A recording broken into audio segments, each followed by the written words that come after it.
i përmenda më herët që ne nuk kemi luksin që të merremi me gjithmonë me numrime, me rinumrime, me zvarritje të institucione, me teke personale ndaj individëve të caktuar. Duhet në urgjente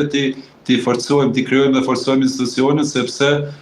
në tema të mëdha globale, në ndarje hiseve të mëdha të botës, vendet e vogla mund të jenë nëse mund të përfitojnë nëse janë unik, nëse janë në harmoni me politikat e partnerëve dhe miqve tyre ndërkombëtar. Nëse ne nuk jemi të gatshëm ta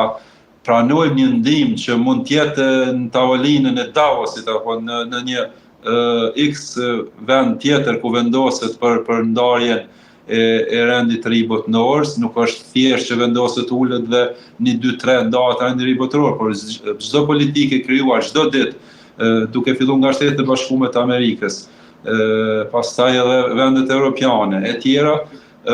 është duke krijuar dhe rikrijuar rendin e ri botëror, dhe ne duhet jemi shumë vizionarë si vend i vogël, që çdo vendim i yni të jetë strategjik, në harmoni me aspiratat tona për integrim Bashkimin Evropian, për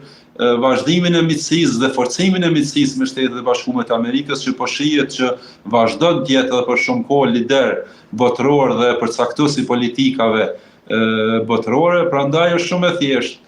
Qëndrojmë krah partnerëve ndërkombëtar, ti formojmë institucionet tona, ti forcojmë ato çdo ditë dhe ti jemi të gatshëm 24 orë që ta përfitojmë ndihmën që na ofrohet, sepse po kaloj shansa, duhet presim vite, dekada pastaj deri në një rend të ri botëror. Unë po besoj që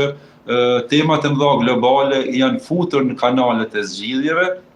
prandaj nëse ne nuk jemi të gatshëm që të përfitojmë nga këto situata dhe të jemi gjithmonë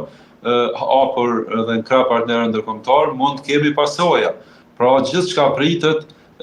ju e shihni që ka dhe deklarimet kopashme të kongresistëve, senatorëve, të grupeve ndryshme lobuese në Shtetet e Bashkuara, që paralajmërojnë që mund të ketë një dokument obligues mes të presidentit Trump, këtë rast administratës së Shtetit e Bashkuara,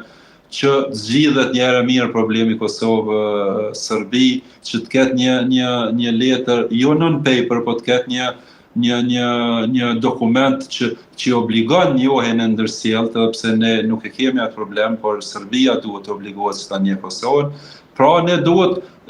nuk na pret askush të jemi gati ne që të na njeh Serbia. Ne edhe në kohën e Rambujes nuk kemi qenë mjaftueshëm gati për ta çliruar vetë vendin, por kemi besuar në forcën liridashe të SBA-s dhe partnerëve ndërkombëtar. I kemi besuar në nënshkrimin zonjës Albright, presidentit Clinton, Chirac e kështu me radhë. Prandaj ne prap duhet besojmë, sepse jemi në një linjë me partnerët tanë ndërkombëtar, jemi në anën e drejtë të vendeve të cilat kërkojnë stabilitet dhe kërkojnë një zhvillim normal të raporteve ndërkombëtare dhe ndër një fqinësi të mirë, sidomos në vendet e Ballkanit Perëndimor, ku bota demokratike e sheh si problematik në rritje, prandaj ata janë të interesuar që ta zgjidhin këtë çështje të Ballkanit dhe nuk ka sens që ne të merremi me krimin e institucioneve në afate që nuk mund të imagjinojmë, pra 1 vit, 2 vjet pa institucione. Prandaj duhet jemi të gatshëm thjesht që mos na zëm pa përgatitur ofrimi i situatave të cilat mund të jenë lere ose merre, sepse mund të kenë pasoja pa gjate. Po.